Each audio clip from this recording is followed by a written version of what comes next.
तो कैसे कैसे आप लोग, आई होप अच्छे होंगे। तो आज हम नई वीडियो लेके आ गए हैं आपके सामने। और हाँ, ये वीडियो छोटी है, कोई बात नहीं। भारत के भौतिक प्रदेश। भारत एक विशाल देश होने के कारण इसमें अनेक भौतिक विविधताएं विद्यमान है। ज़्यादा हिंदी हो गई, मुझे ही पता है। कई ऊंचे पर्वत तो कई समतल मैदान, कई असमान पठार तो कई तटीय मैदान, कई मरुस्थल तो कई द्वीप समूह स्थित है। अतः भारत को 6 प्रमुख भौतिक प्रदेशों में बांटा जा सकता है, जो निम्नलिखित है। भौतिक प्रदेश तो आप समझ गए होंगे। उत्तर, पहला उत्तरी और उत्तरी पूर्वी पर्वतीय प्रदेश हिमालय। गंगा का मैदानी प्रदेश दूसरा है ये। तीसरा दक्षिण का प्रायद्वीपीय पठार। चौथा तटीय मैदान। पांचवा थार का मरुस्थल और छठा द्वीप समूह। अब इन सभी के बारे में हम आने वाली वीडियोस में पढ़ेंगे। तो तब तक के लिए बाय बाय नहीं कह सकता मैं, क्योंकि अभी एक छोटा सा प्यारा सा बता देता हूँ आपको। ठीक है, 6 है ये, 6 भौतिक प्रदेश हमारे भारत में विद्यमान है। तो इनमें से एक तो इस वीडियो में बता ही सकता हूँ यार। तो उत्तरी और उत्तरी पूर्वी पर्वतीय प्रदेश यानी कि हिमालय। ठीक है, भारत के उत्तर और उत्तरी पूर्वी भाग में लगभग 2500 किलोमीटर लंबी हिमालय पर्वत श्रृंखला स्थित है। यह विश्व की सबसे ऊंची और नवीन पर्वत श्रृंखला है।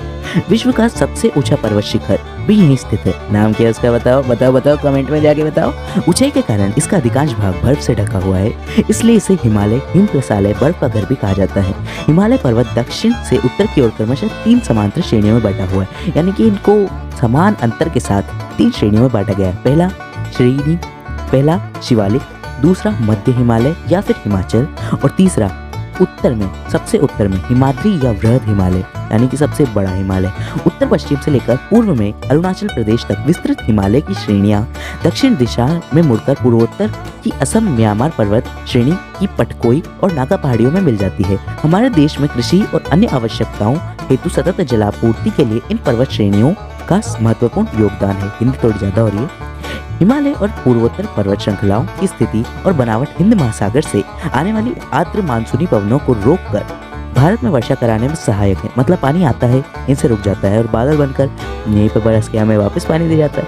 भारत के अधिकांश भूभाग पर मानसूनी पवनों से वर्षा होती है। इन पर्वतीय प्रदेशों में उत्तर और पूर्वोत्तर भारत की सभी सदानीर नदियों का उद्गम स्थल है।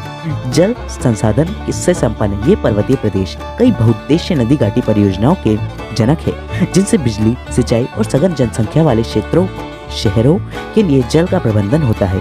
यहाँ की वन संपदा अभूतपूर्व जैविक विविधता सजे हुए है। इनकी ढलानों पर चाय और फलों की विस्तृत बागान है। तो निम्न घाटियों में फूलों और सब्जियों के खेत भी। मन तो करता है नहीं पड़ जाते बस जाऊँ, मस्त दिन भर चाय पीऊंगा और सब्जियां खाऊंगा, मस्त पतला भी हो जाऊंगा। यहाँ पाई जाने वाली जड़ी बूटियों की मांग समस्त विश्व में है। यह भारत का परिवर्तन का केंद्र है।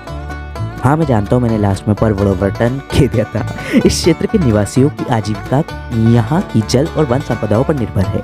इन प्रदेशों में वनों की अंधाधुंध कटाई और अन्य संसाधनों के अतिदोहन के कारण यहाँ भूस्खलन, मृदा का तीव्र अपरदन आदि के पारिस्थितिकीय तंत्र पर प्रतिकूल प्रभाव पड़ा है। प्राकृतिक और मानवीय संपदाओं से संपन्न ये प्रदेश अनियोजित और विचारहीन मानवीय क्रियाकलापों के कारण विभिन्न प्रकार के प्राकृतिक और पर्यावरणीय अवनयन से ग्रसित है। बेचारा प्रदेश। मन तो करते हैं वहाँ पे बस जाओ, लेकिन अब परेशान हो गया। नहीं जाएंगे। हम जहाँ पर हैं वहीं पर रहेंगे। राजस्थान हमारी मातृभूमि नहीं है, हमारी मातृभूमि भारत है, क्योंकि हम भारतीय हैं। फिर मिलेंगे अगली वीडियो के साथ, और अगली वीडियो में हम बताएंगे गंगा का मैदानी प्रदेश। देखते हैं आपको पसंद आएगा कि नहीं आएगा। तो बाय बाय, वो वीडियो होगी।